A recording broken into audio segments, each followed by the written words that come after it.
يا أيها الذين آمنوا اتقوا الله حق تقاته ولا تموتن إلا وأنتم مسلمون واعتصموا بحبل الله جميعا ولا تفرقوا واذكروا نعمة الله عليكم إذ كنتم أعداء فألف بين قلوبكم فأصبحتم بنعمته إخوانا وكنتم على شفا حفرة من النار فأنقذكم منها كذلك يبين الله لكم آياته لعلكم تهتدون صدق اللہ العظیم۔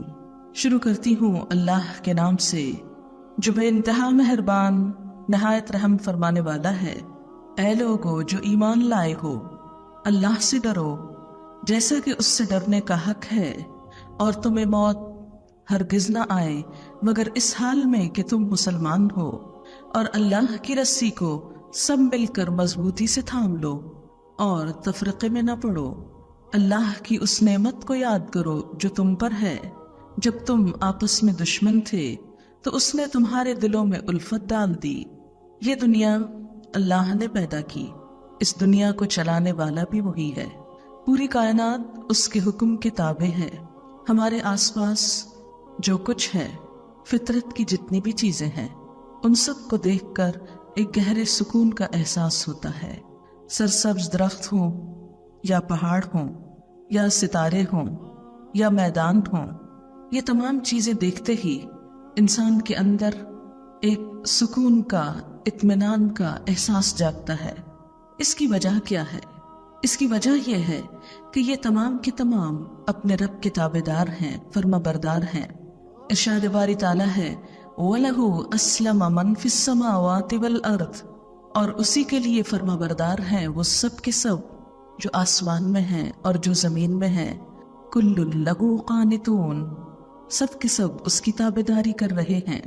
اس کائنات کا اطمینان اور اس کائنات کو دیکھ کر سکون کا احساس اسی لیے ہے کہ ان کے درمیان باہم کوئی جنگ و جدل نہیں، کوئی اختلاف نہیں، کوئی لڑائی جھگڑا نہیں، کوئی بے سکونی نہیں۔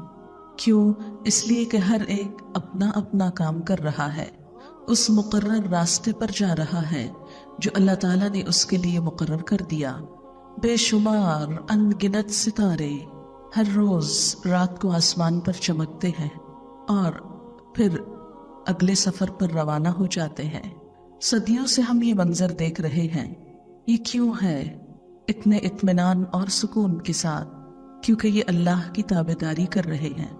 درخت اس کے حکم سے اپنی جگہ پر جمے کھڑے ہیں، اس لیے درختوں کا ایک جھنڈ بھی ہو، جنگل بھی ہو، باہم ایک دوسرے میں الجھے ہوئے بھی ہوں تو بھی پرسکون ہوتے ہیں اور سکون کا احساس بھی دیتے ہیں۔ اس لیے کہ ان کے درمیان کوئی نفرت نہیں پائی جاتی، کوئی کھینچا تانی نہیں، ایک دوسرے کی حق تلفی نہیں۔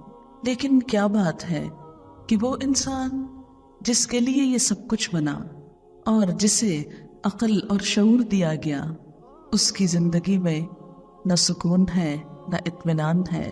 اس کی بنیادی وجہ دو ہیں۔ ایک تو یہ کہ اللہ کی اطاعت نہیں، اللہ کی فرما برداری نہیں، اس لیے کہ سکون اور اطمینان اللہ کی اطاعت میں ہے، اس کی نافرمانی میں نہیں۔ اور دوسری بات یہ کہ بندوں کو جو آزادی ملی، اس آزادی کے غلط استعمال نے اپنی حدود سے نکل کر دوسرے کی حدود میں دخل اندازی کرنے نے انسانوں کا باہم سکون چھین لیا۔ اسلام ایک مکمل دین ہے، اس میں انسان پر دو ذمہ داریاں ڈالی گئی ہیں، ایک طرف اللہ کی عبادت اور دوسری طرف بندوں کی خدمت۔ ایک کا نام حقوق اللہ ہے اور دوسرے کا نام حقوق العباد ہے، بندوں کا حق۔ عموماً جب ہم دین کی بات کرتے ہیں، اسلام کی بات کرتے ہیں، تو ہمارے ذہن میں محض نماز، روزہ، قرآن پڑھنا، ذکر کرنا، صدقہ وغیرہ کرنا، بس یہی چند چیزیں آتی ہیں۔ انسانوں کی خدمت، انسانوں کی مدد، انسانوں کے دکھ بانٹنا اور ان کے دکھوں میں کام آنا، عموماً اس کی طرف سے غفلت برتی جاتی ہے اور اسے عبادت نہیں سمجھا جاتا۔ حالانکہ ایک حدیث قدسی میں آتا ہے کہ قیامت کے دن اللہ رب العزت اپنے بندے سے کہیں گے کہ اے میرے بندے، میں بھوکا تھا، تو نے مجھے کھانا نہیں کھلایا، میں پیاسا تھا، تو نے مجھے پانی نہیں پلایا، میں بے لباس تھا، تو نے مجھے کپڑا نہیں پہنایا، میں بیمار تھا، تو نے میری عیادت نہیں کی۔ تو انسان حیران ہوگا کہ اللہ، تو سب کو دینے والا تھا، میں تجھے کیسے دے سکتا تھا؟ صحت تیرے ہاتھ میں ہے، میں تیری عیادت کیسے کرتا؟ تو اللہ تعالیٰ فرمائیں گے کہ میرا فلاں بندہ بھوکا تھا، اگر تو اس کو کھلاتا تو مجھے اس کے پاس پاتا۔ میرا فلاں بندہ پیاسا تھا، اگر تو اس کو پلاتا تو مجھے وہاں پاتا۔ فلاں بیمار تھا، اگر تو اس کا خیال رکھتا تو مجھے وہاں پاتا۔ اللہ تعالیٰ صرف نماز ہی میں نہیں، بندوں کی خدمت میں بھی ملتے ہیں۔ بندوں کی خدمت اور بندوں کے حقوق کا لحاظ بھی ایسے ہی عبادت ہے، اگر اس کے پیچھے نیت اللہ کی رضا ہو، یہ سب کچھ اللہ کی خاطر ہو، کسی پر احسان جتانا نہ ہو۔ کیونکہ عام طور پر جب بندے بندوں کے کام بھی آتے ہیں، ان کی مدد بھی کرتے ہیں، تو ان پر احسان جتاتے ہیں اور ان سے صلہ چاہتے ہیں، اور اگر انسان اپنی کمزوریوں کی وجہ سے اس کا صلہ نہ دے سکے تو مزید مدد سے ہاتھ روک دیتے ہیں۔ عموماً ہماری خوش اخلاقی، ہماری مدد، ہماری بھلائی اور ہماری کوشش اس جگہ پر ہوتی ہے جہاں کسی صلے کی توقع ہوتی ہے، اور وہاں بڑی بڑی نیکیوں سے ہاتھ دھو جاتے ہیں جہاں کسی صلے کی توقع نہیں ہوتی۔ تو آج حقوق العباد کے بارے میں چند ذمہ داریوں کا اپنے آپ کو بھی اور آپ سب کو بھی یاد دہانی کرانا چاہوں گی۔ ایک حدیث میں آتا ہے کہ بندہ اگر اللہ کے حق میں کوئی کمی کر دیتا ہے تو اللہ تعالیٰ اسے اپنی رحمت سے معاف بھی کر سکتے ہیں، لیکن اگر وہ بندوں کے حق میں کوئی کمی کرتا ہے تو جب تک بندے معاف نہ کریں اللہ تعالیٰ بھی معاف نہیں کریں گے۔ اس لیے بندوں کا حق ادا کرنا نہ صرف یہ کہ ہمارا فرض ہے بلکہ ہماری نجات کا بھی ذریعہ ہے۔ اس کے بارے میں ہم دیکھتے ہیں حضرت عبداللہ بن عمرو ابن العاص اپنا واقعہ بیان کرتے ہیں کہ میں کثرت سے نفلی روزے رکھتا اور نفلی نمازیں پڑھتا تھا۔ جب آن حضور صلی اللہ علیہ وسلم کو اس کی اطلاع ہوئی تو آپ نے فرمایا تو ایسا نہ کر، روزہ رکھ اور افطار بھی کر، یعنی کبھی کبھی روزے رکھا کرو، ہمیشہ نہیں۔ رات کو کھڑا بھی ہو اور سو بھی، کیونکہ تیرے بدن کا تجھ پر حق ہے۔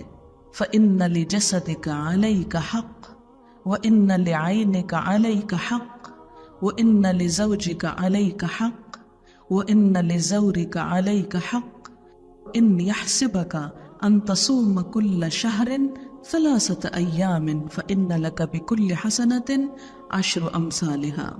فرمایا تیرے بدن کا بھی تجھ پر حق ہے، یعنی حقوق العباد میں سب سے پہلا حق خود انسان کے اپنے جسم کا ہے کہ اس کو عبادت میں بھی بس اتنا تھکانا چاہیے جتنا یہ بدن برداشت کر سکے۔ ایسا نہ ہو کہ انسان بیمار پڑ جائے اور فرائض سے بھی جاتا رہے۔ بسا اوقات نفلی روزوں یا نمازوں کی کثرت انسان کو فرض روزے اور فرض نماز سے بھی غافل کر دیتی ہے۔ بہت سے لوگ رات کو تہجد اٹھ کر پڑھتے ہیں لیکن فجر کی نماز کے وقت سوئے رہتے ہیں۔ تو کوئی بھی ایسی نفلی عبادت کی کثرت جس سے فرائض میں خلل پڑے وہ فائدہ مند نہیں جب تک کہ فرض ادا نہ ہو۔ نفل کی قبولیت فرض کی ادائیگی کے ساتھ ہے۔ پھر فرمایا تیری آنکھ کا بھی تجھ پر حق ہے، یعنی تجھ کو سونا بھی چاہیے، تیری بیوی کا بھی تجھ پر حق ہے، تیرے مہمان کا بھی تجھ پر حق ہے، اور تجھے ہر مہینے میں 3 روزے کافی ہیں، کیونکہ ہر نیکی کا بدلہ 10 گنا ملے گا، یعنی 3 کے 30 ہو جائیں گے۔ اگر تم ہر ماہ 3 بھی رکھ لو گے تو گویا پورے مہینے روزے سے رہے۔ نبی صلی اللہ علیہ وسلم نے فرمایا جس نے اپنے کسی بھائی پر کسی طرح کا ظلم کیا ہو، یعنی اس کی آبرو ریزی کی ہو، یعنی اس سے بدتمیزی کی ہو، بد اخلاقی کی ہو، یا اس کا مال چھین لیا ہو، تو آج اس سے اپنا ظلم معاف کروا لے، یعنی دنیا میں ہی معافی مانگ لے، اس سے پہلے کہ دینار اور درہم کچھ بھی پاس نہ ہوں گے۔ قیامت کے دن تو کچھ مال نہ ہوگا، اور معاف نہ کرایا تو قیامت کے دن اگر اس ظالم کے پاس نیک عمل ہوں گے تو اس کے ظلم کی مقدار سے وہ چھین لیے جائیں گے، اور نیکیاں نہ ہوں گی تو مظلوم کے گناہ اس پہ لاد دیے جائیں گے۔ یعنی قیامت کے دن ظلم کا بدلہ عمل کی شکل میں دینا ہوگا۔ کوئی بھی نیک عمل کرنا کتنا مشکل ہوتا ہے، مثلا نماز پڑھنا، اس میں انسان کو ایک مشقت ہوتی، لیکن نماز پڑھ کے اگر آپ گالی گلوچ کر رہے ہیں تو گویا آپ نے اپنی نماز پڑھ کے ان کو بانٹ دی جن کے ساتھ آپ برا کر رہے ہیں۔ ایک اور حدیث میں ہے، قیامت کے دن حقداروں کے حقوق ضرور ادا کیے جائیں گے، یہاں تک کہ بغیر سینگ کی بکری کا سینگ والی بکری سے بھی قصاص لیا جائے گا۔ یعنی انسان تو کیا، جانوروں کا بھی باہم بدلہ ہوگا، لیکن جانوروں کے لیے جنت دوزخ نہیں، وہاں باہم آمنے سامنے۔ اگر ایک نے سینگ مارا ہے دنیا میں ایک بکری کو اور وہ اس کا بدلہ دنیا میں نہیں لے سکی، تو قیامت کے دن ان سب جانوروں کو بھی پیدا کر کے بدلہ دلوا دیا جائے گا۔ اس کے بعد ان سب کو مٹی کر دیا جائے گا، جسے دیکھ کر انسان کہے گا یا لیتنی کنت ترابا، کاش میں بھی آج مٹی ہو جاتا اور میرے لیے آگے دوزخ کی سزا نہ ہوتی۔ نبی صلی اللہ علیہ وسلم نے یہ بھی فرمایا، قیامت کے روز اعمال نامے کھولے جائیں گے۔ یہ ہم ہر روز اپنی کتاب لکھ رہے ہیں، ایک زندگی ایک کتاب کی طرح ہے، ہر گزرنے والے دن میں ایک صفحہ پلٹ دیا جاتا ہے، ایک طرف نیک باتیں لکھی جا رہی ہیں اور دوسری طرف غلط کاموں کا اندراج ہو رہا ہے، انٹری ہو رہی ہے۔ قیامت کے دن انسان کا یہی نامہ اعمال کھول کر تولا جائے گا کہ اس میں نیکی کے اعمال کتنے ہیں اور برائیاں کتنی ہیں، پھر اس کے مطابق انسان کا فیصلہ کیا جائے گا۔ بہرحال قیامت کے دن انسان کے اعمال نامے کھولے جائیں گے تو تین طرح کے لوگ ہوں گے۔ ایک وہ صحیفہ ہوگا کہ جو کچھ اس میں لکھا ہے خدا اسے ہرگز نہیں بخشے گا، اور وہ کیا ہے؟ خدا کے ساتھ کسی اور کو شریک ٹھہرانا، یعنی شرک ایسا گناہ ہے کہ جسے اللہ تعالیٰ معاف نہیں کریں گے۔ خدائے بزرگ کو برتر فرماتا ہے کہ اللہ تعالیٰ اس جرم کو معاف کرنے والا نہیں ہے کہ اس کے ساتھ کسی کو شریک کیا جائے۔ ایک اور صحیفہ وہ ہوگا جسے اللہ تعالیٰ یوں ہی نہیں چھوڑے گا، بلکہ صاف صاف حکم فرمائے گا، اور وہ بندوں کا باہم ایک دوسرے پہ ظلم کرنا ہے۔ اس کو بھی اللہ تعالیٰ خود نہیں معاف کریں گے جب تک کہ بندے ایک دوسرے کو معاف نہ کر دیں، حتیٰ کہ ایک دوسرے سے بدلہ لے لیا جائے گا۔ اور ایک صحیفہ وہ ہوگا جس کی اللہ تعالیٰ پرواہ نہ کریں گے، اور وہ بندوں کا خدا پر ظلم کرنا ہے، یعنی اللہ کے حقوق میں کمی کرنا ہے۔ تو یہ اللہ تعالیٰ جسے چاہے گا معاف کر دے گا اور جسے چاہے گا عذاب دے گا، جیسے قرآن پاک میں آتا ہے کہ یغفر لمن یشاء ویعذب من یشاء، جسے چاہے معاف کر دے اور جس کو چاہے عذاب دے۔ نبی صلی اللہ علیہ وسلم نے یہ بھی فرمایا، اتدرون من المفلس، کیا تم جانتے ہو کہ مفلس کون ہے؟ غریب شخص کون ہوتا ہے؟ صحابہ نے عرض کیا کہ ہم میں مفلس وہ شخص ہے جس کے پاس کچھ مال و دولت نہ ہو، روپیہ پیسہ نہ ہو۔ نبی صلی اللہ علیہ وسلم نے فرمایا، میری امت میں در حقیقت مفلس وہ ہے جو قیامت کی روز نیک اعمال، نماز، روزہ، زکوٰۃ وغیرہ لے کر حاضر ہوگا، یعنی بہت سی نیکیاں ہوں گی اس کے پاس، اور ایسی حالت میں حاضر ہوگا کہ کسی کو دنیا میں گالی دی ہوگی، کسی کو تہمت لگائی ہوگی، کسی کا مال ہضم کر لیا ہوگا، کسی کی خون ریزی کی ہوگی، کسی کو ناحق مارا پیٹا ہوگا۔ تو جس شخص کو مثلاً اس نے گالی دی ہوگی اسے اس کی نیکیاں دے دی جائیں گی، اور دوسرے کو جسے مارا پیٹا تھا باقی نیکیاں دے دی جائیں گی۔ پھر بھی ان مظالم کے ادا ہونے سے پہلے جو اس پر ہیں اگر نیکیاں ختم ہو گئیں تو ان مظلوموں کے گناہ اس کے بلے میں ڈال کر اس کو سزا دے دی جائے گی۔ یعنی کوئی انسان صرف نماز روزہ کر کے مطمئن نہ ہو جائے کہ اب میری تو بخشش ہو جائے گی، کیونکہ بسا اوقات انسان کو اپنی عبادت کا بھی بہت تکبر ہونے لگتا ہے کہ میں نیک ہوں اور میں تو بخشایا ہوں، اس لیے میں جس کے ساتھ جو چاہوں کروں۔ اسی لیے بعض اوقات آپ نے دیکھا ہوگا کہ لوگوں کے اندر متضاد رویے پائے جاتے ہیں، ایک طرف اتنی نماز پڑھتے ہیں کہ ان کی پیشانی پر نشان پڑ جاتے ہیں، اور دوسری طرف کیا حال ہوتا ہے کہ ہر ایک پہ تنقید کر رہے ہیں، ہر ایک پہ تبصرے کر رہے ہیں، اور ایسے میں شیطان خوب بہکاتا ہے کہ دیکھو تم خود تو کتنے اچھے ہو، اور فلاں نماز نہیں پڑھتا، اور فلاں کی داڑھی نہیں ہے، اور فلاں جو ہے وہ ایسے غلط کام کر رہا ہے۔ اور یہ عموماً اس وقت زیادہ شیطان شے دیتا ہے جب انسان کو خود کچھ نیکی کی توفیق حاصل ہو رہی ہو۔ تو اس لیے اس بات میں بہت احتیاط کی ضرورت ہے کہ کبھی بھی نیکی کا تکبر نہ ہونے پائے، کبھی بھی اچھائی کا زوم نہ ہو، اور کبھی بھی کوئی نیکی انسان کے اندر یہ احساس نہ پیدا کرے کہ وہ دوسروں پر تبصرے شروع کر دے۔ اسی طرح بسا اوقات جو لوگ خود نماز نہیں پڑھتے لیکن خدمت خلق کا کچھ کام کرتے ہیں، وہ نمازیوں کو برا بھلا کہنا شروع کر دیتے ہیں کہ بہت دیکھے ہیں نماز پڑھنے والے، ایک طرف نماز پڑھتے ہیں، دوسری طرف رشوت لیتے ہیں، کہیں نماز پڑھتے ہیں اور دوسری طرف یتیموں کا حق مار جاتے ہیں۔ تو دونوں ہی چیزیں اپنی اپنی جگہ پر اہم ہیں، نماز اپنی جگہ پر اور بندوں کی خدمت اور ان کے حقوق کی ادائیگی اپنی جگہ پر۔ کسی ایک کے ادا کرنے سے دوسرا ختم نہیں ہو جاتا، اور کسی ایک کے کرنے سے دوسرے کی معافی نہیں ہو جاتی۔ اسی طرح خیانت کے بارے میں خاص طور پر حکم ہے۔ قرآن پاک میں آتا ہے وَمَن يَغْلُلْ يَأْتِ بِمَا غَلَّ يَوْمَ الْقِيَامَةِ ثُمَّ تُوَفَّى كُلُّ نَفْسٍ بِمَا كَسَبَتْ وَهُمْ لَا يُظْلَمُونَ۔ جو شخص خیانت کرے گا وہ خیانت کی ہوئی چیز قیامت کے دن لے کر آئے گا، یعنی کسی کے مال میں سے، کسی کے وقت میں سے، کسی ذمہ داری میں سے جو اس نے خیانت کی ہوگی، وہ قیامت کے دن اس کو پوری کر کے دینا ہوگی۔ پھر ہر شخص کو اس کے اعمال کا پورا پورا بدلہ دے دیا جائے گا، ذرا برابر حق تلفی نہ کی جائے گی۔ حضرت ابو ہریرہ سے روایت ہے کہ رسول اللہ صلی اللہ علیہ وسلم ایک روز واعظ کے لیے کھڑے ہوئے تو اس واعظ میں خیانت اور چوری کا خصوصیت سے ذکر کیا اور اس کا گناہ اور اس کی بہت مذمت بیان کی۔ فرمایا میں تم کو قیامت کے دن اس حال میں ہرگز نہ پاؤں کہ تم میں کوئی اپنی گردن پر اونٹ لادے ہوئے آ رہا ہو، وہ بل بلا رہا ہو، یعنی غنیمت وغیرہ کے مال سے اونٹ کی خیانت کی ہوگی، چرا لیا ہوگا، تو اس اونٹ کو اپنی گردن پر اٹھائے ہوئے میرے سامنے سفارش کے لیے آئے گا، یا رسول اللہ صلی اللہ علیہ وسلم میری مدد کیجئے، تو اس وقت میں اس کو صاف جواب دے دوں گا میں تیرے لیے کسی چیز کا مالک نہیں ہوں اور نہ میں تیری مدد کر سکتا ہوں۔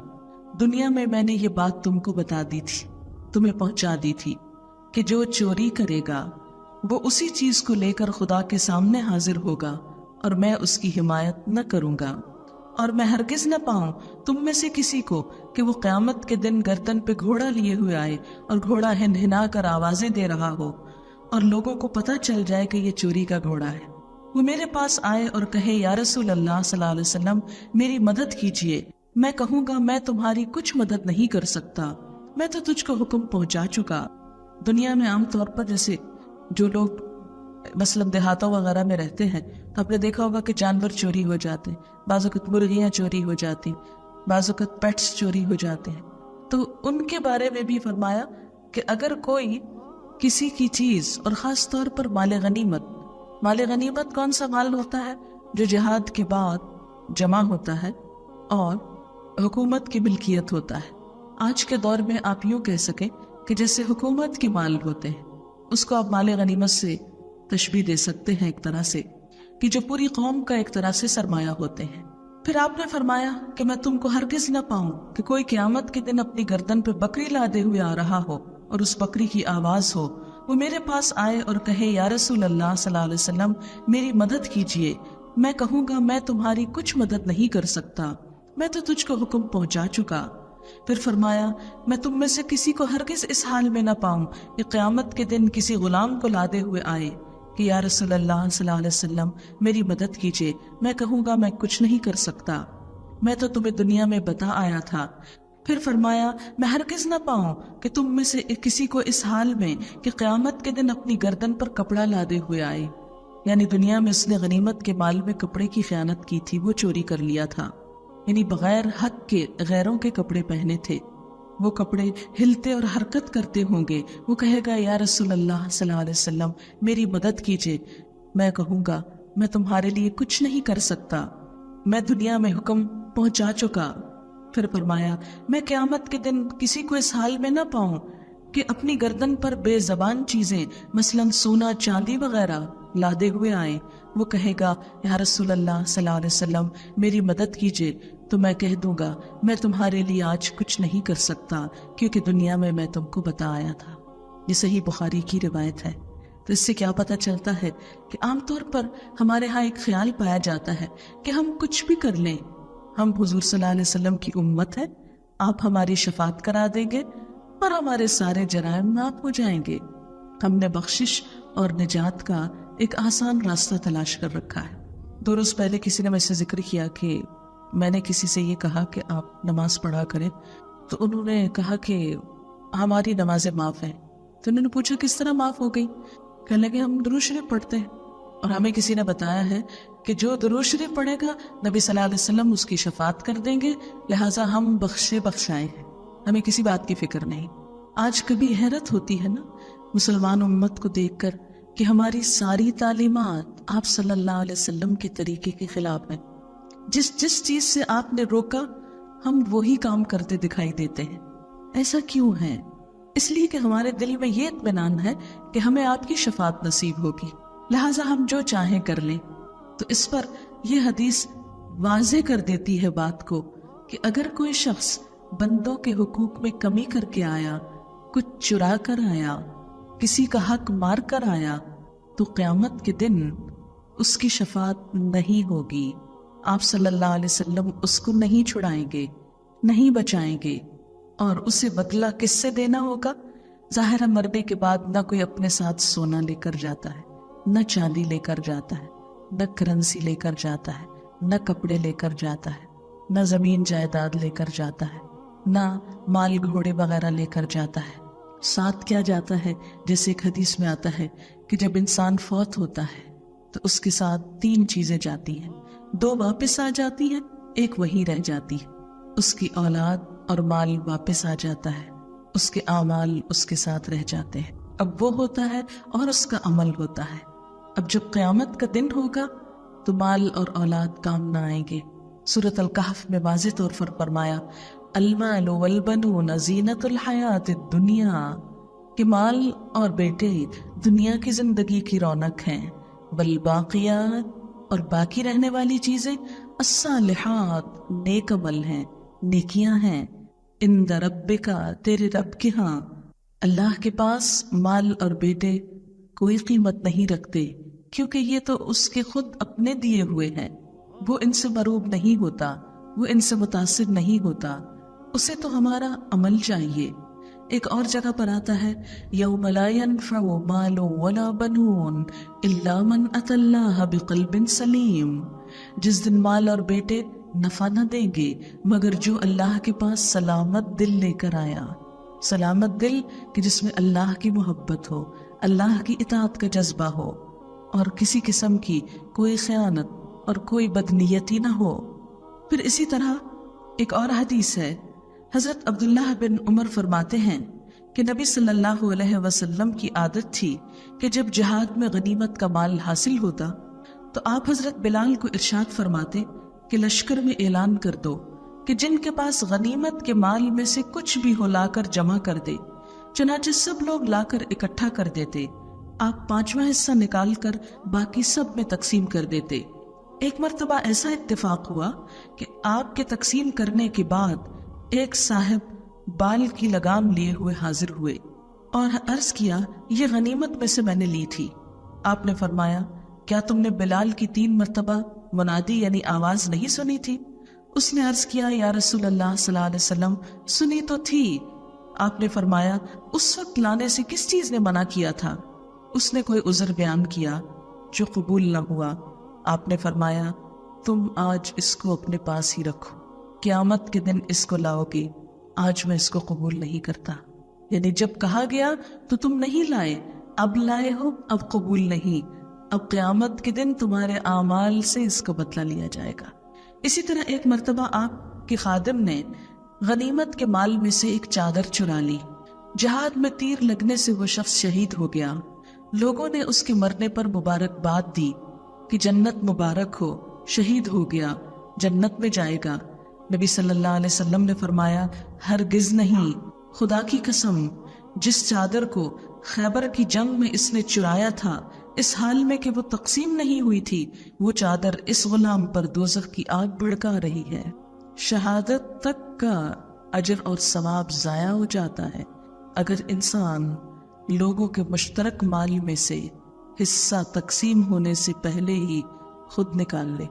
مثلاً آپ دیکھیں کہ اگر کسی خاندان میں کسی کی ڈیتھ ہو گئی ہے، اس شخص کا مال ہے، اب وہ مال بہت سارے لوگوں کا حق ہے، کئی لوگوں کا اس میں حصہ ہے، لیکن اگر کسی ایک شخص کی کسٹڈی میں ہے اور وہ دوسروں کو خبر ہی نہ ہونے دے اور سارے کا سارا خود رکھ لے، تو اس کا معاملہ بھی ایسا ہی معاملہ ہے، کیونکہ اس میں حقوق العباد کی حق تلفی ہوئی ہے، دوسروں کا حق مارا گیا ہے۔ قرآن پاک میں یتیموں کا مال کھانے والوں کے لیے بھی یہی کہا گیا کہ وہ لوگ جو یتیموں کا مال کھاتے ہیں انما یأکلون فی بطونہم نارا، وہ اپنے پیٹ میں آگ بھر رہے ہیں۔ یتیم بچے، چھوٹے بچے جن کے والدین فوت ہو جائیں، ان کو تو خبر نہیں ہوتی کہ انہوں نے کیا چھوڑا، کیا مکان چھوڑا، زمین چھوڑی، زیور چھوڑا، کپڑا چھوڑا، کیا چھوڑا اور کیا نہیں چھوڑا، کہ اتنے میں دوسرے رشتہ دار آئیں اور اپنی اپنی مرضی کی چیزیں اٹھا کر چلتے بنے۔ تو یہ دراصل کیا ہوا؟ یتیم کا مال کھانا ہوا۔ اور قرآن پاک میں واضح الفاظ میں فرمایا گیا ہے کہ ایسے لوگ اپنے پیٹ میں آگ بھر رہے ہیں۔ کھانے سے مراد ضروری نہیں ہوتی کہ وہ اس کو باقاعدہ کھانے کی طرح کھایا جائے، کھانے سے مراد یہ ہے کہ وہ بغیر بتائے چرا لیا جائے۔ اسی طرح ایک اور صحابی روایت کرتے ہیں کہ رسول اللہ صلی اللہ علیہ وسلم نے فرمایا، 4 قسم کے دوزخی ایسے ہیں کہ جو دیگر دوزخیوں کو بھی اذیت دیں گے، یعنی ان کی سزا اتنی سخت ہوگی کہ ان کی وجہ سے دوسرے بھی مصیبت میں پڑ جائیں گے، حالانکہ یہ خود اپنی نافرمانیوں کی وجہ سے گرفتار ہوں گے۔ یہ 4 قسم کے دوزخی ہیں جو کھولتے پیپ کے تالاب اور جہنم کے درمیان دوڑتے بھاگتے ہوئے چلائیں گے اور آہو ہلاکت بربادی کی صدائیں لگائیں گے، جس سے دوسرے دوزخیوں کو تکلیف پہنچے گی۔ اتنی دلدوز چیخیں ہوگی کہ دوسرے بھی آپس میں کہیں گے ان کمبختوں کو کیا ہوا کہ ہم تو اپنی تکلیف میں ہیں لیکن اس کے باوجود یہ اور ہم کو تکلیف دے رہے ہیں، یہ کیسے لوگ ہیں جنہیں یہ سزا دی جا رہی ہے؟ آپ نے فرمایا ان 4 میں سے ایک شخص ایسا ہوگا جس پر آگ کے انگارے کی صندوق معلق ہوگی، دوسرا وہ ہے جو دوزخ میں اپنی انتڑیاں گھسیٹتا پھرے گا، تیسرا وہ ہے جس کے منہ سے خون اور پیپ بہہ رہا ہوگا، چوتھا وہ ہے جو انسان کا گوشت کھا رہا ہوگا۔ صندوق والے کے بارے میں کہا جائے گا کہ اس کمبخت نے کون سا کام کیا تھا جس کے بدلے اسے یہ سزا ملی؟ جواب ملے گا یہ جب مرا تھا اس وقت اس کی گردن پر لوگوں کا مال تھا، یعنی لوگوں کے حق مار کر اس نے مال جمع کر رکھا تھا اور ان کی حق تلفی کی تھی، غصب کیا، خیانت کی، انسانی حقوق کو ادا نہیں کرتا تھا، یہ اس کا جرم ہوگا۔ نمبر 2، انتڑیاں گھسیٹنے والے کے بارے میں کہا جائے گا کہ یہ پیشاب سے نہیں بچتا تھا، اس کی پرواہ نہ کرتا تھا کہ جسم پہ کہاں کہاں لگ جاتا ہے، یعنی نجاست سے نہیں بچتا تھا۔ بعض اوقات چھینٹے پاؤں پہ پڑ گئے، جوتوں پہ پڑ گئے، کپڑوں پہ پڑ گئے اور اسی حالت میں نماز پڑھ لی تو وہ نجاست اور ناپاکی۔ طہارت کو آدھا ایمان کہا گیا، جب تک انسان پاک نہیں ہوتا اس کی نماز قبول نہیں، اس کی عبادات قبول نہیں، اور ویسے بھی گندگی کئی بیماریوں کو جنم دیتی ہے، دوسروں کے لیے بھی اذیت کا سبب بنتی ہے۔ اس لیے بچوں کو بچپن سے ہی واش روم میں اپنے آپ کو صاف کرنے کی پوری ٹریننگ دینی چاہیے، کیونکہ ایک دفعہ اگر عادت ہو جائے گندا رہنے کی تو وہ ساری زندگی ساتھ چلتی ہے۔ اس لیے جب نجاست میں انسان رہا تو عبادت قبول نہیں ہوئی، جب عبادت قبول نہیں ہوئی تو سزا کا مستحق ہوا۔ جس کے منہ سے خون اور پیپ جاری ہے وہ لوگوں کی بری باتوں کو سن کر ان سے لذت حاصل کرتا تھا، یعنی لوگوں کی چھپی ہوئی بری باتیں، غلط باتیں سن کر ان میں بہت انٹرسٹ لیتا تھا۔ اور گوشت کھانے والا چغل خور اور غیبت کرنے والا، یعنی بیک بائٹنگ کرنا، جہاں 2 لوگ بیٹھے ہیں وہ تیسرے کو ڈسکس کرنا شروع کر دیں۔ آج کل ہمارے ہاں یہ چیز بہت عام ہو گئی ہے، بہن بھائی ہو، رشتہ دار ہو، دوست ہو، کوئی مل جائے، ہمیشہ جس کسی سے شکایت ہے فوراً اس کے بارے میں کچھ نہ کچھ کھول کے بیٹھ گیا، کبھی اخبار کی خبروں پہ تبصرہ کرنا شروع کر دیا، کبھی کسی کی بیٹی پہ، کسی کی بہن پہ، کسی کی بیوی پہ، ہر وقت برے معنوں میں برے الفاظ میں تبصرے چل رہے ہوتے ہیں، یہ عمل انتہائی مکروہ ہے۔ قرآن پاک میں بھی غیبت کرنے والے، بیک بائٹنگ کرنے والے کے بارے میں آتا ہے اَيُحِبُّ أَحَدَكُمْ أَن يَأْكُلَ لَحْمَ أَخِيهِ مَيْتًا فَكَرِهْتُمُوهُ، کیا تم میں سے کوئی شخص یہ پسند کرے گا کہ مردہ بھائی کا گوشت کھائے؟ تم اسے ناپسند کرو گے۔ لہٰذا یہ بھی حقوق العباد میں حق تلفی ہے، یعنی کسی کا حق مارنا صرف اس کا مال چرانا نہیں ہے، اس کی عزت پہ ہاتھ ڈالنا بھی ہے۔ کسی کے خلاف باتیں بنا کر اور جھوٹی باتیں گھڑ کے، یا بعض اوقات الزام تراشی کر کے، یا چغل خوری کر کے دوسروں کے تعلقات خراب کرنا، لگائی بجائی کرنا، ادھر کی بات ادھر، ادھر کی ادھر، کچھ سچ کچھ جھوٹ ملا کر لوگوں کے تعلقات میں بگاڑ پیدا کرنا، یہ سب کچھ اسی زمرے میں آتا ہے۔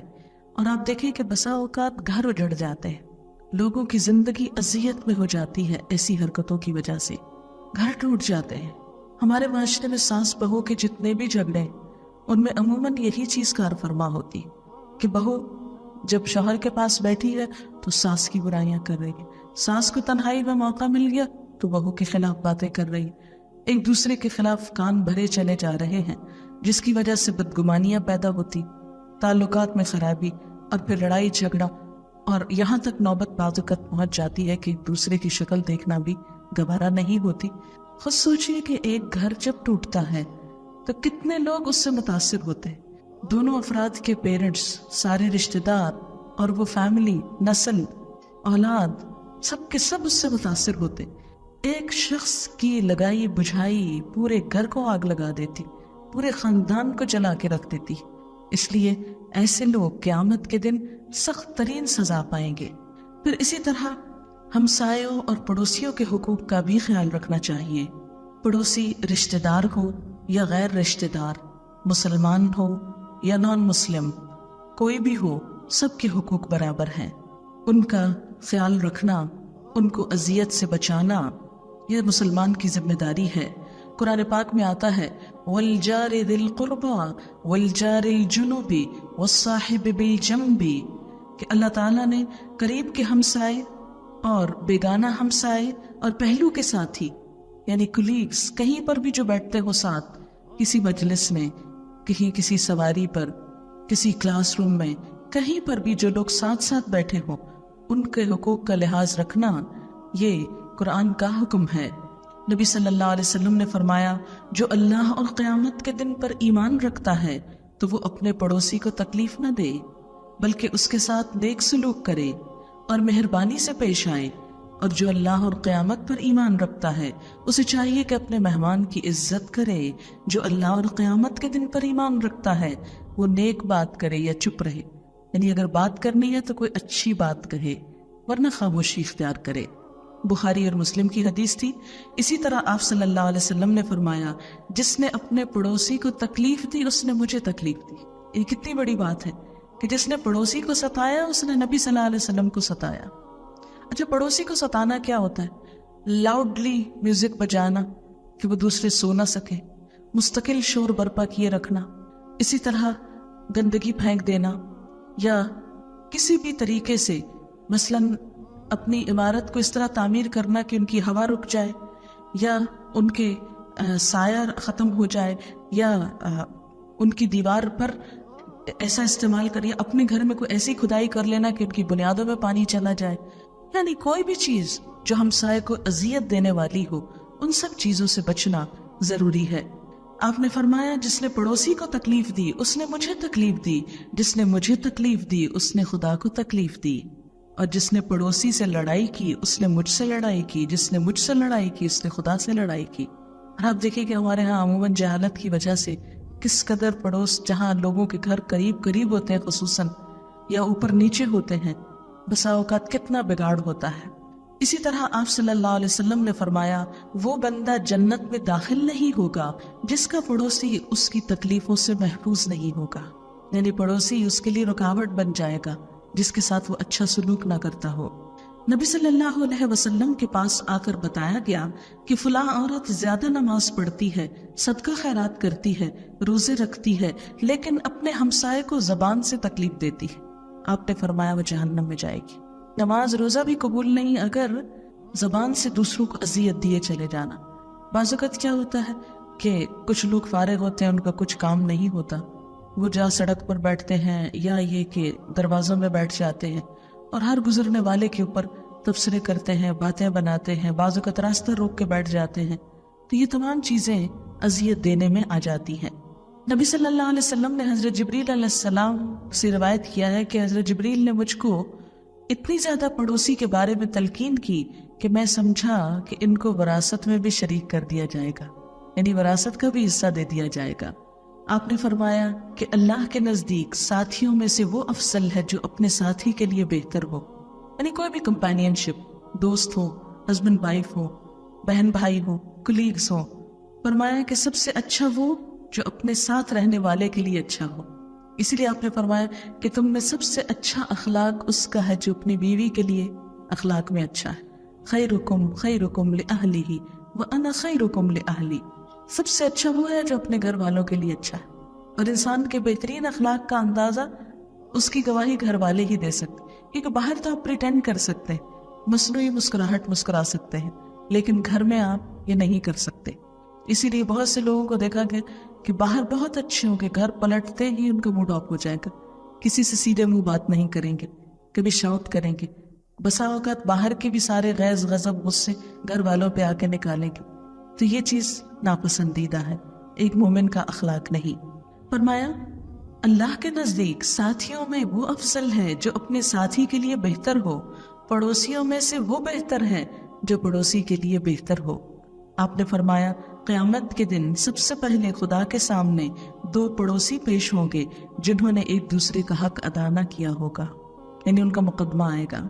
اسی طرح آپ نے فرمایا جو اپنے دروازے کو بند رکھتا ہو تاکہ اس کا پڑوسی اور اس کے بال بچے اس کے گھر میں نہ آنے پائیں تو وہ مومن نہیں، یعنی اگر کوئی شخص پڑوسیوں پہ اپنے گھر کے دروازے بند کر کے رکھے کہ یہ اندر نہ آ سکے تو یہ بھی ایمان کے خلاف ہے کہ ان کو برداشت نہ کرنا، یعنی مل جل کر رہنا زیادہ پسندیدہ ہے بنسبت اس کے کہ اپنے ہی من میں انسان رہے۔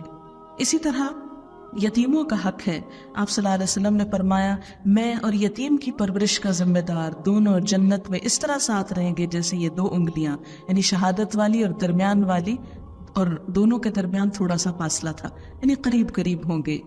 پھر اسی طرح آپ نے فرمایا جو کسی مسلمان یتیم بچے کو اپنے ساتھ کھلائے پلائے گا اس کو یقیناً اللہ تعالیٰ جنت میں داخل کرے گا، سوائے اس صورت کے کہ وہ کوئی ایسا گناہ کرے جو معافی نہ ہو سکے، جیسے شرک وغیرہ۔ آپ صلی اللہ علیہ وسلم نے فرمایا اللہ کے نزدیک سب گھروں سے پیارا وہ گھر ہے جس میں یتیم کی عزت اور آؤ بھگت کی جائے۔ عموماً بچوں کو کوئی نہیں پوچھتا کہ جب ان کے ماں باپ فوت ہو جاتے، آپ نے دیکھا ہوگا کہ جو بچہ ماں کی گود میں ہر ایک گزر کے اس کو پیار کرے گا، لیکن اگر کہیں کوئی بچہ نیچے ہے رو رہا ہے تو عموماً لوگ آگے بڑھ کے کم ہی اس کو دیکھتے ہیں، اس کا خیال رکھتے ہیں۔ تو انسان کا اصل اخلاق کیا ہے کہ جو اللہ کے لیے اچھا ہو اخلاق میں، نہ کہ صرف ماں کو دکھانے کے لیے اس کے بچے سے پیار کر رہا ہو۔ آپ صلی اللہ علیہ وسلم نے یہ بھی فرمایا جو اللہ کے لیے کسی یتیم کے سر پر شفقت کا ہاتھ پھیرے گا تو اس ہاتھ کے نیچے جتنے بال گزریں گے ہر بال کے بدلے میں نیکی ملے گی، یعنی شفقت اور محبت کے ساتھ اس کے جسم کو چھونا، پیار کرنا تاکہ اس کو ایک پروٹیکشن کا احساس ہو، یہ انسان کی نیکیوں میں اضافے کا سبب ہوتا ہے۔ ایک شخص نے نبی صلی اللہ علیہ وسلم سے دل کی سختی کی شکایت کی کہ میرا دل بڑا سخت ہے۔ آپ نے فرمایا یتیم کے سر پہ ہاتھ پھیرا کرو، دل نرم ہو جائے گا، مسکین کو کھانا کھلایا کرو، اس سے تمہارے دلوں میں نرمی ہو جائے گی۔ اسی طرح آپ نے فرمایا اس ذات پاک کی قسم جس نے مجھے حق کے ساتھ دنیا میں بھیجا، قیامت کے دن اللہ تعالیٰ اس شخص کو عذاب نہ دے گا جو یتیم پر رحم کرے اور نرمی سے بات کرے، نرمی سے گفتگو کرے۔ عموماً ہم چھوٹی سی بات پہ برہم ہو جاتے ہیں، ایک دم شاؤٹ کرنے لگتے ہیں، ایک دم غصے میں آ جاتے ہیں، یا بات کرنے کا سٹائل ہی یہ ہوتا ہے کہ ہر وقت دوسروں پہ چڑھائی۔ تو نرم گفتگو اللہ تعالیٰ کو پسند ہے، اور ایسی گفتگو والا اللہ تعالیٰ قیامت کے دن اس کو عذاب نہ دے گا۔ لیکن یہ گفتگو صرف باہر نہیں، گھر والوں سے بھی ایسی ہی ہونی چاہیے۔ پھر اسی طرح یتیم کو ڈانٹ ٹپٹ نہیں کرنی چاہیے۔ قرآن پاک میں آتا ہے فَأَمَّا الْيَتِيمَ فَلَا تَقْهَرْ، یتیم کے ساتھ قہر کے ساتھ نہ پیش آؤ، غصہ نہ کرو۔ آپ نے فرمایا تیرے مہمان کا بھی تجھ پر حق ہے، لیکن اس کے علاوہ مہمان کو بھی یہ تلقین کی گئی کہ وہ میزبان کو تنگ نہ کرے، اور اس کے بارے میں خاص طور پہ کہا گیا جو شخص اللہ اور قیامت کے دن کو سچا جانتا ہے اس کو چاہیے کہ اپنے مہمان کا جائزہ عزت کے ساتھ ایک دن ایک رات کرے، اور مہمان کا حق 3 دن تک ہے۔ جو اس سے زیادہ ٹھہرے گا تو وہ مہمان صدقہ کھائے گا، اور اتنا زیادہ ٹھہرنا اس کے لیے حلال نہیں کہ میزبان کو تنگ کر دے۔ یعنی مہمان کو زیادہ سے زیادہ کسی کے ہاں 3 دن تک رہنا چاہیے، اور ایک دن جائزہ سے مطلب کیا ہے کہ پہلے دن اس کو اچھا کھانا اور اچھی طرح ہر چیز پیش کرنی چاہیے، پھر اسی طرح دوسرے دن اور تیسرے دن تک بھی اس کے ساتھ مہمان جیسا سلوک، لیکن اگر کوئی اس کے بعد رہ رہا ہے تو وہ گھر کا ایک طرح سے فرد ہوگا اور ذمہ داریوں میں بھی شریک ہوگا، اور کوئی کسی کے پاس اتنا نہ ٹھہرے کہ اس کو خوار کر دے۔ اب آپ دیکھیں کہ ہمارے ہاں بعض اوقات چھٹیوں کے موسم میں رشتہ دار ایک دوسرے کے گھر چلے جاتے ہیں، اور کچھ دن تو اچھے گزر جاتے ہیں، پھر لڑائی جھگڑے شروع ہو جاتے ہیں، اور بعض اوقات ایک زحمت اور ایک عذاب بن جاتے ہیں۔ آپ نے اکثر لوگوں کو کمپلینٹ کرتے ہوئے دیکھا ہوگا، فلاں کام نہیں ہوا، کیا کرتی مہمان تھے گھر میں۔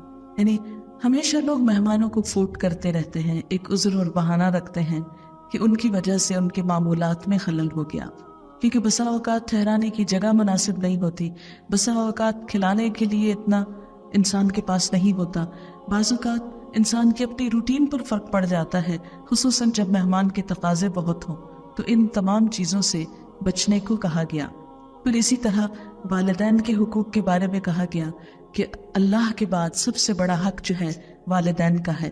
جو شخص اپنے والدین کو راضی نہیں کرے گا اس کے لیے وہ مصیبت کا سبب بنے گا۔ ایک شخص جان کنی کی تکلیف میں مبتلا تھا اور اس کی جان نکل نہیں رہی تھی۔ نبی صلی اللہ علیہ وسلم نے پوچھا کہ اس کا کیا معاملہ ہے، یہ اتنی تکلیف میں کیوں ہے؟ تو بتایا گیا کہ اس شخص کی ماں اس سے ناراض ہے۔ آپ نے اس کی ماں کو پیغام بھیجا کہ اپنے بچے کو معاف کر دو ورنہ اس کی جان نہیں نکلے گی۔ ماں نہایت غصے میں تھی، اس نے کہا کہ میں معاف نہیں کروں گی، اس نے مجھے بہت اذیت دی ہے۔ آپ نے پھر پیغام پہنچایا کہ دیکھو بچے کو معاف کر دو۔ جب اس نے معاف نہیں کیا تو آپ نے کہا کہ لاؤ آگ بھڑکاؤ اور اس میں اس کی ماں کو بھی سامنے بلاؤ اور اس بچے کو اس کے سامنے آگ میں پھینکو تو اس کی جان نکل جائے گی۔ جب ماں نے یہ سنا اور یہ دیکھا کہ میرے بچے کے ساتھ یہ ہونے لگا ہے تو اس پر اس نے اس کو معاف کر دیا۔ ایک حدیث میں آتا ہے کہ تمہارے والد ہی تمہاری جنت اور دوزخ ہے۔ ایک شخص آتا ہے اور پوچھتا ہے کہ میں سب سے زیادہ میرے حسن سلوک کا مستحق کون ہے؟ آپ نے فرمایا تمہاری ماں۔ وہ پھر پوچھتا ہے، فرمایا تمہاری ماں۔ وہ پھر پوچھتا ہے، فرمایا تمہاری ماں۔ پھر پوچھتا ہے تو فرمایا تمہارا باپ۔ ماں باپ کے ساتھ عزت سے بات کرنا، ادب سے بات کرنا، ان کی بات کو غور سے سننا، ان سے بدتمیزی نہ کرنا، یہ تمام ماں باپ کے حقوق میں شامل ہے۔ اللہ تعالیٰ نے اپنے حق کے بعد ماں باپ کا حق رکھا، فرمایا انشکر لی ولوالدیک، میرا شکر ادا کرو اور اپنے والدین کا شکر ادا کرو۔ اگر دنیا میں کوئی کوتاہی ہو گئی ہو اور والدین فوت ہو چکے ہوں تو ان کے لیے بخشش کی دعا کرنا چاہیے، ان کے نام پر صدقہ خیرات کرنا چاہیے تاکہ انسان کی وہ کوتاہی معاف ہو جائے۔ اسی طرح اولاد کے بھی حقوق ہیں، اور اولاد کے حق میں کیا ہے کہ ان کی صحت، ضروریات کا خیال رکھنے کے ساتھ ساتھ ان کی آخرت کی بھی فکر کی جائے۔ قرآن پاک میں اللہ تعالیٰ فرماتے ہیں یا ایھا الذین آمنوا قوا انفسکم واہلیکم نارا، اے لوگو جو ایمان لائے ہو، بچاؤ اپنے آپ کو اور اپنے گھر والوں کو دوزخ کی آگ سے۔ ایمان والوں کو کہا جا رہا ہے، اور اس میں اصل بات کیا ہے کہ بچوں کو ایسی تعلیم اور تربیت دو کہ وہ مسلمان بن کر جئیں اور جہنم کا ایندھن بننے سے بچ جائیں۔ پھر رشتہ داروں کے حقوق کا خاص طور پر خیال رکھنے کو کہا گیا۔ قرآن پاک میں 11 جگہ پر رشتہ داروں کے حقوق ادا کرنے کی بات آتی ہے، اور فرمایا وَآتِ ذِی الْقُرْبَىٰ حَقَّهُ، رشتہ داروں کو ان کے حق دو۔ ایک جگہ پر فرمایا ان اللہ یأمر بالعدل والاحسان وایتاء ذی القربیٰ، بے شک اللہ تم کو عدل کا، احسان کا اور رشتہ داروں کو دینے کا حکم دیتا ہے کہ تمہارا مال صرف تمہارا اپنا نہیں، تمہارے ضرورت مند رشتہ داروں کا بھی ہے۔ اسی لیے آپ نے فرمایا اس قوم پر اللہ کی رحمت نازل نہیں ہوتی جس میں رشتہ داروں کے ساتھ تعلقات کاٹنے والے لوگ موجود ہوں۔ فرمایا جو شخص یہ چاہے کہ اس کی عمر میں برکت ہو، اس کے مال میں برکت ہو، اسے چاہیے کہ وہ اپنے رشتہ داروں کے ساتھ اچھا سلوک کرے۔ آپ نے یہ بھی فرمایا کہ جو شخص رشتہ داریوں کو ملائے گا اللہ اس کو اپنی رحمت سے جوڑے گا، اور جو رشتہ داریوں کو کاٹے گا اللہ اس کو اپنی رحمت سے کاٹ دے گا۔ پھر اسی طرح فرمایا رشتوں کو کاٹنے والا جنت میں داخل نہ ہوگا، لا يدخل الجنت قاطع رحم۔ آپ نے یہ بھی فرمایا کہ صلہ رحمی سے قرابت والوں میں محبت، مال میں کثرت اور عمر میں برکت ہوتی ہے۔ اسی طرح شوہر اور بیوی کے حقوق بھی ادا کرنے چاہیے۔ شوہر کا حق کیا ہے کہ اس کی اطاعت کی جائے، بیوی کا حق کیا ہے کہ اس کی ضروریات کا خیال رکھا جائے، اور دونوں ایک دوسرے کے ساتھ محبت اور شفقت کا سلوک کریں۔ قرآن پاک میں دونوں کے تعلق کو باہم لباس سے تشبیہ دی گئی۔ فرمایا ہن لباس لکم وانتم لباس لہن، وہ تمہارا لباس ہے، تم ان کا لباس ہو۔ دونوں ایک دوسرے کے لیے زیب و زینت ہو، کمفرٹ ہو، اور ایک دوسرے کا لحاظ رکھنے والے ہو۔ یعنی جو اپنے لباس کو تار تار کرے گا وہ خود ہی کو رسوا کرے گا۔ شوہر کا بیوی کی برائیاں برسر عام بیان کرنا اور بیوی کا شوہر کے عیب ہر جگہ پر بیٹھ کر کھولنا خود کو رسوا کرنے کے برابر ہے۔ پھر اسی طرح نہ صرف یہ کہ انسان بلکہ جانوروں کے حقوق کا بھی خیال کرنا چاہیے۔ اگر کہیں کسی نے پیٹس رکھے ہوں تو ان کے کھانے پینے کا، ان کے دانہ پانی کا خیال رکھنا بھی ضروری ہے، اور ان کو ایسی انوائرنمنٹ دینی چاہیے کہ جس میں ان کو وہ جگہ قید خانہ نہ لگے۔ اسی طرح کوئی بھی چیز جس کے اندر روح ہو، جان ہو، اس کا بھی لحاظ رکھنا چاہیے۔ حتیٰ کہ بے وجہ درختوں کو کاٹنے سے بھی منع کیا گیا، اور درخت لگانا بھی عبادت قرار دیا گیا کہ ایک مومن اگر کوئی کھیتی بھی لگاتا ہے، کوئی درخت لگاتا ہے، اس سے پرندے بھی اگر کھاتے ہیں تو وہ لگانے والے کے لیے صدقہ لکھا جاتا ہے۔ تو ایک مسلمان کی تعریف کیا ہے؟ المسلم من سلم المسلمون من لسانہ ویدہ، مسلمان وہ جس کے ہاتھ اور زبان سے دوسرے امن میں رہے۔ مسلم کا معنی کیا ہے؟ پیسفل۔ اسلام کا لفظ سین لام میم سے ہے، سلامت رہنے سے۔ مسلمان خود بھی سلامتی ہے اور دوسروں کے لیے بھی سلامتی کا پیغام ہے۔ اگر ہم واقعی صحیح معنوں میں ان تعلیمات پر عمل کریں تو ہم خود بھی دنیا میں امن چین سے رہیں، سلامتی سے رہیں، اور دوسری مخلوق بھی امن سے رہے، جیسے باقی ساری مخلوق، یہ ستارے اور سیارے، یہ درخت اور سمندر امن کے ساتھ اپنا کام کر رہے ہیں۔ وآخر دعوانا ان الحمد للہ رب العالمین۔